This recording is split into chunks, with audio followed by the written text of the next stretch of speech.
Okay, I'm making this video on the advice of my friend who said I should do that. His name is Crunchfish. He's got a few channels. I suggest looking at his channels. He's a good guy, and he's full of good advice, it turns out. So, thought I'd make this video. This video is about how to make a survival keychain. I know it sounds silly, but a lot of people carry their keys everywhere they go, and could use, 2.5 feet of paracord. Just, you never know. You got something on the back of your truck you need to tie down. Forgot your ties, you can get your paracord out. So, shoelaces break, you can use 2.5 feet for shoelaces. There's all kinds of things you can use this paracord for. Just 2.5 feet where you're like, wow, I wish I had something. Just something would be great if I had to tie something down. So I'm making these. Now, I like to sear both ends in advance, so I'm doing that now. That way, nothing unravels during the making, you can see. That's there. You can see some of the smoke. I already got the other side. Now, I believe the appropriate length of the keychain probably be around the vicinity of, say, about 2 inches. And I like to play by the rule of 1.75 feet per inch is needed in a standard Cobra weave. So here's my 32 inches for my keychain. You can see my yardstick out here. I'm going to measure it in a minute. Now, I bought these just around. They're just a normal split key ring. There, it's been split. Not anything too spectacular. Now, this little clip came with it, which is cool. I'm going to show you why this is cool and why it's going to be useful here in a minute. You're going to need a knife because you got to cut paracord, obviously, and a lighter because you got to melt the ends to keep the fraying from occurring. So I guess let's start. First, you slide these through, as you can see here, and you slide those through till you're at about. I like to stick this end out, and I'll show you why. Because of that clip, it's absolutely necessary. Now you take this, and you put this about I'm going to say 2.25 inches up. That's 2.25. So that's going to be the length of the overall keychain. Now, everybody knows in a standard Cobra weave, you go across like this, you hold it, then you bring the other side around the front, like so, and then you're going to want to push it behind and through this hoop on the other side.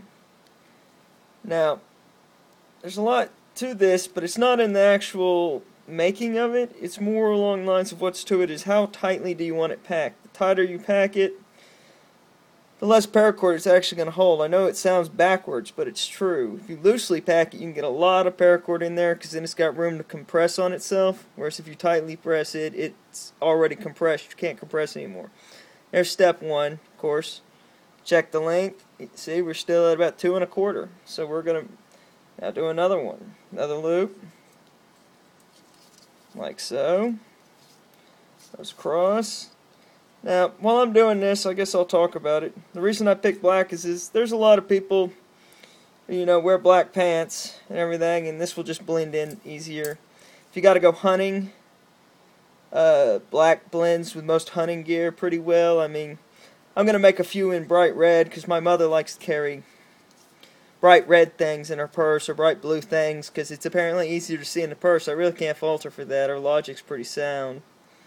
I gotta be honest with you. I'm not a big bright colors kind of guy.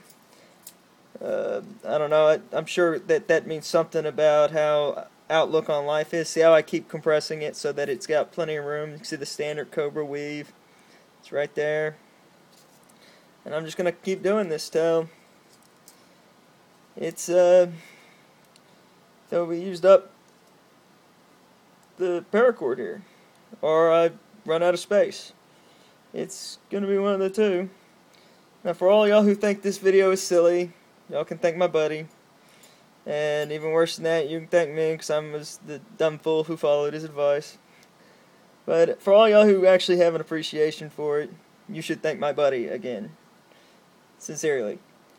His name is Crunchfish. And you should go visit his channel. Just put Crunchfish in the search. You'll be able to find it. Go around like so. See, we're starting to run out of line. Remember, we got 32 inches, actually, of line here. I actually broke the scale. I always like to have a little extra, so I don't really follow the 1.75 5 feet for every inch. I'm more of a 2 foot per inch kind of guy, but that's because I like the loosely pack, because I want as much paracord as I can get, and whatever I'm making paracord out of. As you could see, we're not out of space yet, so obviously 2 feet was probably a better idea than if I had done 1 foot. Oop. I actually did that backwards, see? Wasn't paying attention, got to talking too much. That's alright though, I guess. Caught it in time so I didn't have to unravel half of it, right? Alright, so we're getting in there.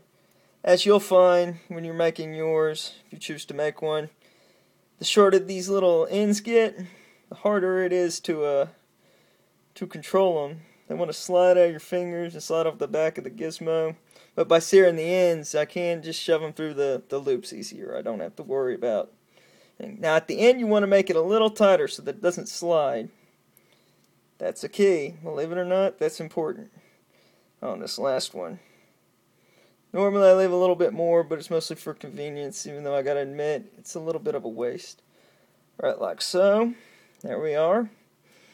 That's keychain thus far. Pull it down so you got yourself a pretty good loop. Important to get that loop. Remember to tighten those as much as you can. I personally like to take the knife and then you can really pull on it.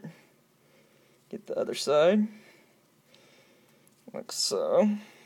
Alright, now you gotta cut them off so you can melt them down. Those of you who have messed with paracord before know how much to cut. It just depends on how big a bulb you want to put on the end of the gizmo. So here we are. We got to melt down the end like so. We're melting it. You got to watch this. This stuff smells terrible when it's burning. Blow out the flame. Now I usually take a knife and round it off like so. Make sure it's got a pretty good hold. See how that worked out. Now we'll get the other side. We're going. We're melting it down. I know it's hard to see, but trying to keep the flame out of my camera here. You never know, technology and fire, they don't always mix. Now see, we have the good keychain so far. We can rotate this. That's important. You got to be able to do that. Now for this clip I've been telling you about. It's important because you gotta. Now, these clips, you can get bigger clips or smaller clips. It's entirely up to you. I mean, obviously, it would be up to you, don't get me wrong. You put that clip on there, like so, rotate it around.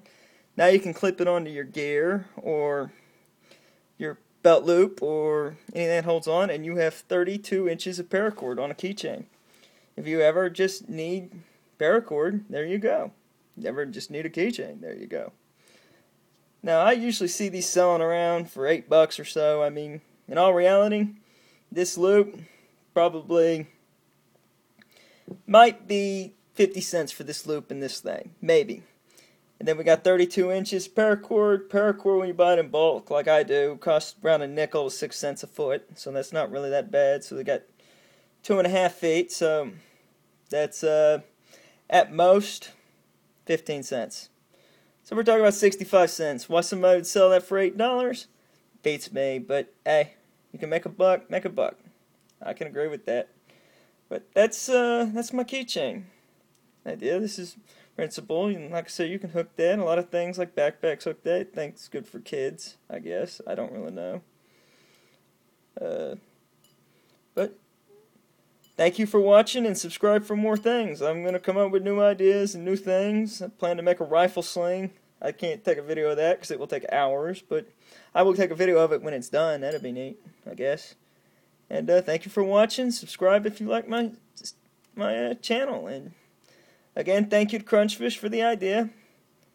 And I guess keep them coming. And y'all, take it easy. Thank you again.